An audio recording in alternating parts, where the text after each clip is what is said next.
Cameraman 1. 2, 3, 4. 5, 6. Okay. Hi, my name is Jenna. Today I'm going to teach you how to watercolor.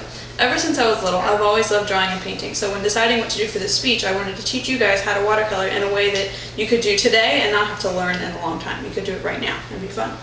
Okay, so when painting with watercolor, the materials you're going to use are watercolor paper, paints, your paint brushes, masking tape, your plastic wrap, your cup of water, and your palette. Okay. Our first step into painting with watercolor is to set up your workstation. So what you're going to do is you're going to learn how to tape your paper to your table. So what we're going to do, we're going to take a strip of masking tape and place it on the edge of each side of your paper. This is going to prevent your paper from warping when we start adding water, because we want our paper to stay nice and flat. So once we have all the sides taped down, we're going to press it down onto the table to make sure all the edges are nice and stuck. Okay, now we are ready to prepare our palette. You can use a disposable palette like a paper plate or something non-disposable like a lid. Okay, so today we're going to use a paper plate, that way we can throw it away when we're done. You can select any colors from your watercolor set. Today I chose a green, teal, and blue to use for our painting. So I'm going to take a dab of each color and place it on the palette. Try not to use too much color because you'll probably end up wasting it in the end, so just small dabs will be fine. Okay, now that I have my colors ready, we're ready to start painting. So I'm going to take my largest brush and I'm going to wet it thoroughly, that way we can wet our paper. So we're going to try to wet our whole paper with just clear water. That way when we start painting, the water and color will run together. Try to get your whole paper to be wet and not leave any dry spots. If there are dry spots, that's okay. It'll just create a different effect.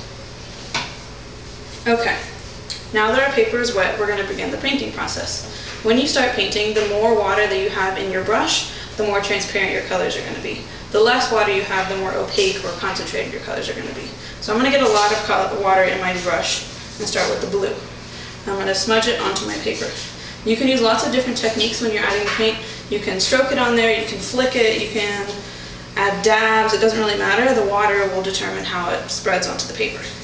So we've added our green, blue, and teal to one side, and we can do it differently on the other side. You can add more or less of one color to create different looks on your paper. Okay. Now, the majority of our paper has color. We're going to move on. Alright, we're going to rinse out our brush and go on to our plastic wrap. Now, when cutting your plastic wrap, you want it to be a little bit larger than the size of your paper. Okay, so we have our sheet of plastic wrap, and we're going to crumple it into a ball. When we crumple it, we're going to make sure we crumple it nice and tight. That way there's creases and wrinkles inside. When you undo the creases, you want to make sure that you don't stretch it out. Okay, so we're going to undo our plastic wrap and place it onto our paper. Now, when you place it onto the paper, you can use your fingers to add more creases and press it down. Your plastic wrap is going to stay on your paper the whole time it's drying. If you remove it, then the colors will just run back together because of the water.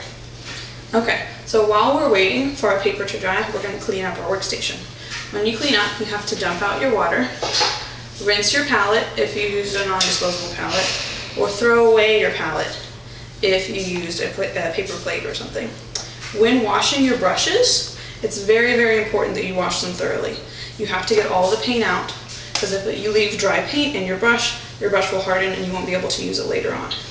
So now that our brushes are put away, our paints are put away, sorry, and our palette is gone, we have our brush rinsed out, we are ready to look at our final product. Once your paper is dry, you'll remove the plastic wrap and you'll have something that looks like this. You'll have taken the masking tape off, so you'll have a nice white border and you'll have creases from your plastic wrap. We have our swatches of blue and green and teal. You can use any color you want when you try this at home, but it'll look something like this. Okay, so now that you've learned how to do watercolor, you can maybe try this at home and have some fun and see how it goes. Thank you.